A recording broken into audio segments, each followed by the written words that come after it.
Dreams are fed by our own desires. They dwell within us since we are born, and this is what we call them until they become real. But have you ever wondered what happens to dreams that never come true? Prieto awoke in the same spot again. His memories vanished at dawn. There was little excitement behind circus walls. Wandering nor here nor there whilst picking gypsophilas was often the main source of entertainment. Just as every night, Prieto had the recurrent feeling that the strange beings and pantomimes that inhabited the orb were somewhat unlike him.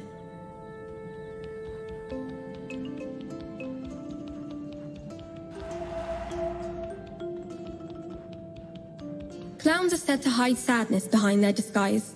Strength to put on a smile had abandoned this one clown. Fears of being branded as ridiculous drove him to desperately seek approval. In the end, his possessive little puppet took control of his movements, with the strings that held them together. Prieto was insecure and shy, and had never really found the courage to mingle with the others, but surely just around the corner that was all going to change. Looking at the clown, Prieto came to realize that there was something he wanted to say, but the puppet wouldn't let him. What if he just cut the strings?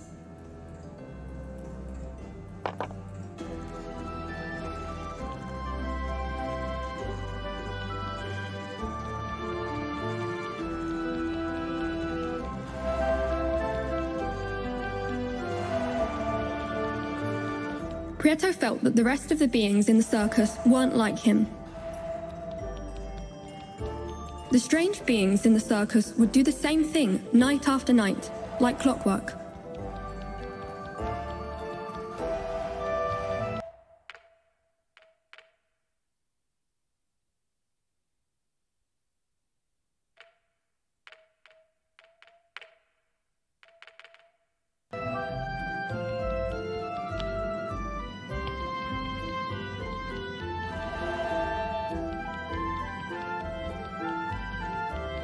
Prieto felt that the rest of the beings in the circus weren't like him.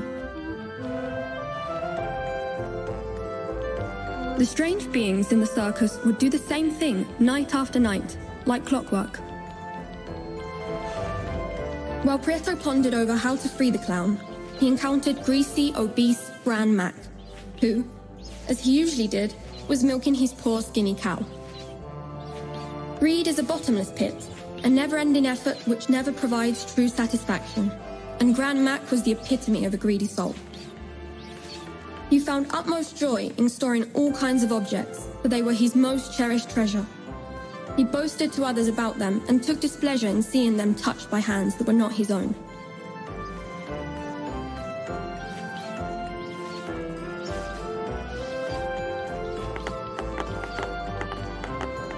You there? Why do I see you lurking around here? Look at the mess you've made, Spat Gran Mac. Prieto, a little scared, dared not move. You are jealous of my wealth, are you not? Said Gran Mac. Prieto timidly glanced at Gran Mac's prized possessions. An old pair of scissors caught his eye. Two colleagues walk into a beat, big round eyes, and long, long feet, said Gran Mac. Prieto, eyes fixed on the scissors, did not utter a word. In view of this, Gran Mac said, Are you dumb, or you just cannot talk? Do you like my scissors? If you want them, you will have to give me something precious in return. Round like a saucer, unaffected by blows, and relentless bouncer.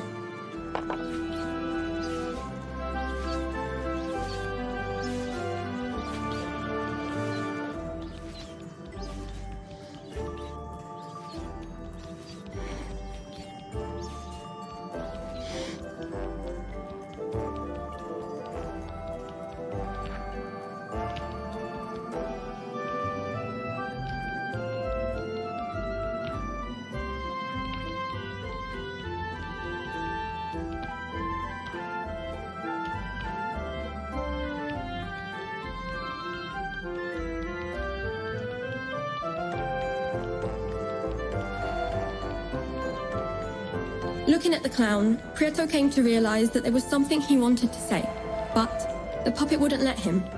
What if he just cut the strings?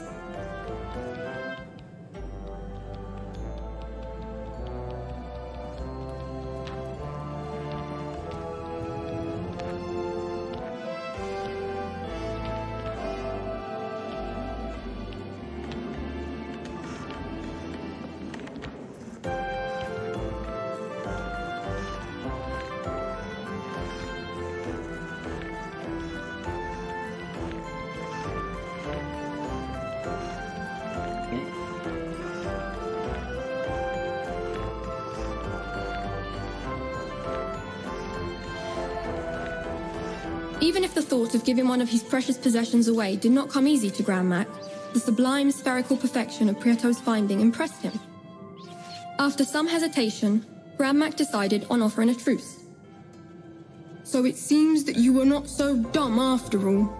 You may have the scissors in exchange for the ball, he said.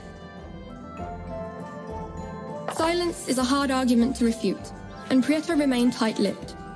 Grand Mac handed over his precious scissors to Prieto, and then admired his newly acquired orbicular treasure.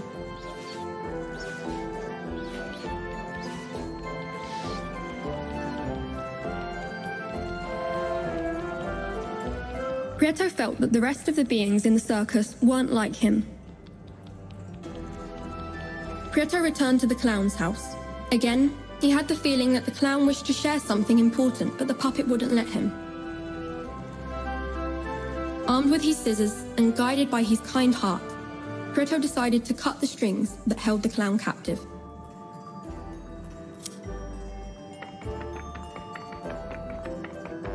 When he did, an enraged puppet stormed out of the circus walls, huffing in anger and leaving the door open while shouting, "Do not call it quits!"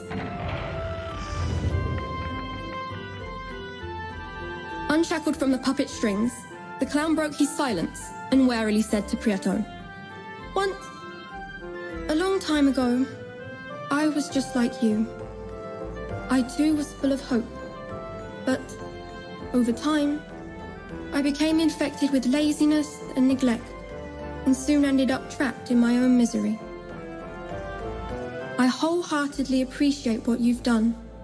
I fear it is too late for me, but you still have time to leave this place. It is said that beyond the circus walls, within the great volcano, lies the well of truth. There, dreams come true. Follow me, and I will show you something," offered the clown.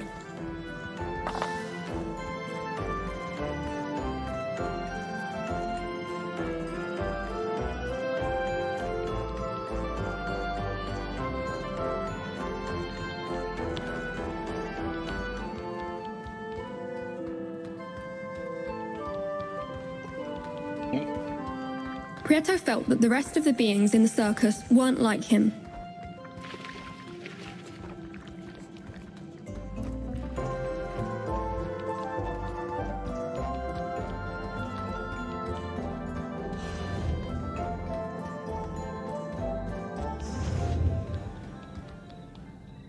Prieto followed the clown up to the gate, and once there, the clown said, "I have been watching you closely, night after night, and I believe you still have not learnt how to keep your memories at sunrise.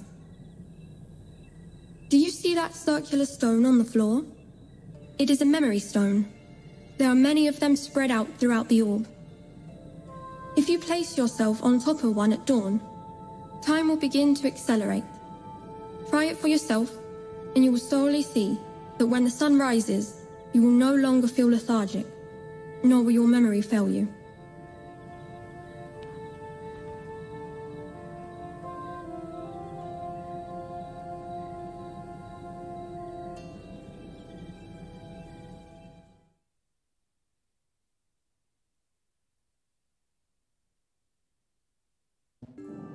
Daytime arrived, and the memory stone took Prieto to the Drosophila field, a place of splendor, filled with light that made Prieto feel so light as a feather and full of hope.